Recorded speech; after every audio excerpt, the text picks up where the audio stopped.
வரலாற்று இலங்கையின் தொன்மையானதும் தொல்பொருள் சின்னமானதுமான காலிக்கோட்டை போர்த்துகீசரினால் அமைக்கப்பட்டது.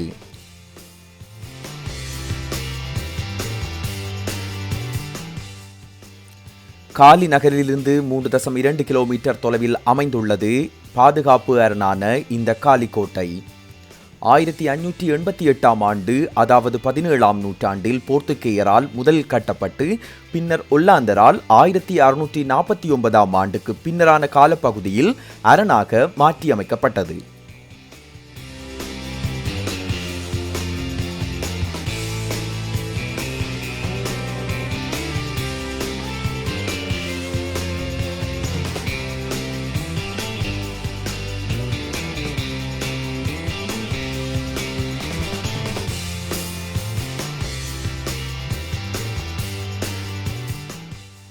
காலிக்கோட்டை ஏறக்குறைய 423 வருடங்களாக இலங்கை தொல்பொருளியல் திணைக்களத்தினால் பாதுகாக்கப்பட்டு வருகின்றது.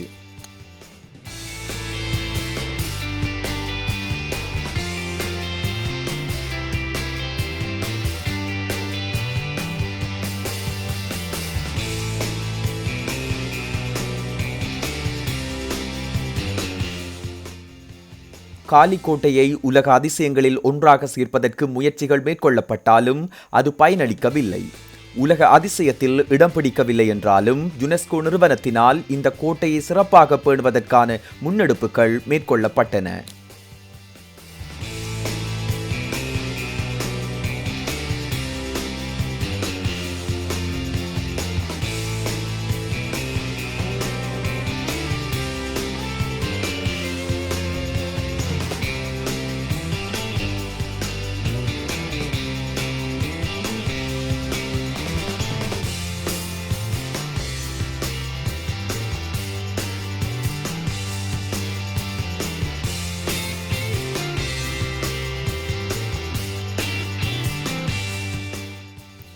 இக்கோட்டையினை சூழ பனைமரங்கள் வளர்க்கப்பட்டுள்ளதுடன் இவற்றை சண்டா குரூஸ் என்ற பெயரில் போர்த்துகீசர்கள் அழைத்துள்ளனர்.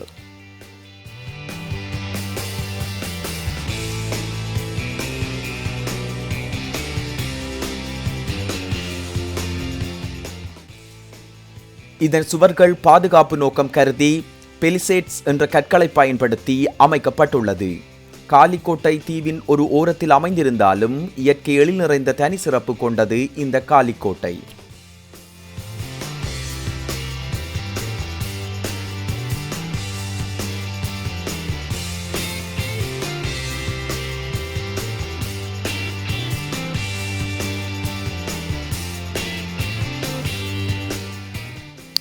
இக்கோட்டை உலகின் பலரால் பல பெயர்களில் அழைக்கப்பட்டுள்ளது. போர்த்துகீசரினால் கெல்லூஸ், அதாவது கோழி இறைச்சி என்றும், சிங்களவர்களினால் ஹெட்டில் ஹார்ட், அதாவது கால்நடை கூட்டம் என்றும் அழைக்கப்பட்டது.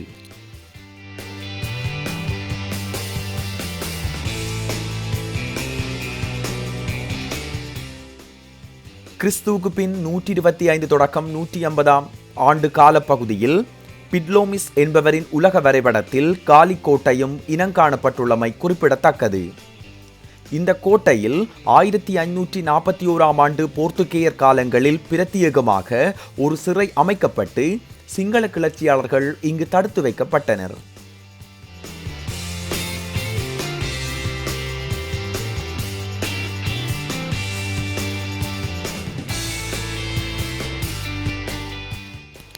அதனைத் தொடர்ந்து சிங்கள மக்களினதும் ஆட்சியாளர்களினதும் கிளர்ச்சி காரணமாக போர்த்துகீசர்கள் தமது தலைநகரை காலியிலிருந்து கொழும்புக்கு மாற்ற எத்தனித்தனர்.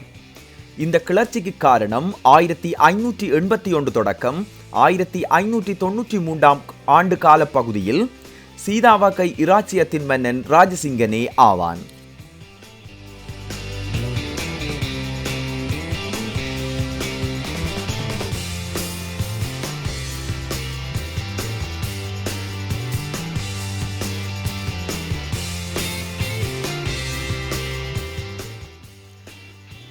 ஆயிரத்தி 640ஆம் ஆண்டு 2ஆம் ராஜசிங்கன் இக்கோட்டையின் சிறப்புகளை அறிந்து 2500 போர் வீரர்களை அனுப்பி போர்த்துகீசர்களிடமிருந்து அபகரிக்க முற்பட்டான் என்கிறது இலங்கை மன்னர்களின் வரலாறு.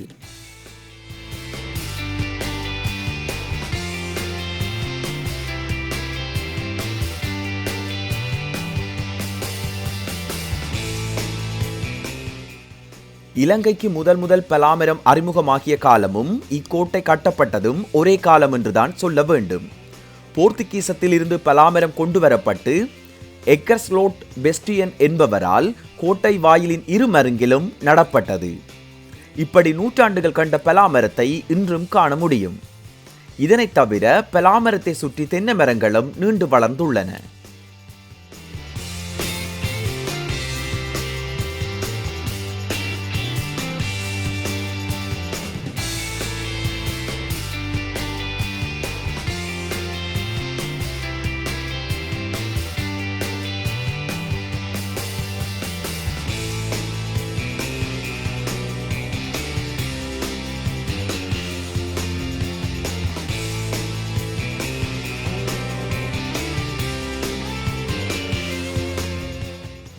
இந்த கோட்டை தொடர்பில் மேலத்தேயர் கருத்து தெரிவித்தமை மட்டுமல்லாது பல வர்ணனைகளையும் செய்துள்ளதை தவிர மேலத்தேய இலக்கியங்களிலும் இக்கோட்டை பற்றிய தரவுகள் உள்ளமை குறிப்பிடத்தக்கது.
இக்காணொளியானது உங்கள் கண்களுக்கும் அறிவு தேடலுக்கும் விருந்தளித்திருக்கும் என நான் நம்புகின்றேன். இவ்வாறான தொடர்ச்சியான காணொளிகளை பெற்றுக்கொள்வதற்கு எமது துளிர் யூடியூப் சேனலினை சப்ஸ்கிரைப் செய்து கொள்ளுங்கள். மீண்டும் ஒரு காணொளியாக சந்திக்கும் வரை விடைபெற்றுக் கொள்ளும் நான் என்றும் உங்கள் அன்பின் எஸ் ரவிச்சந்திரன். நன்றி, வணக்கம்.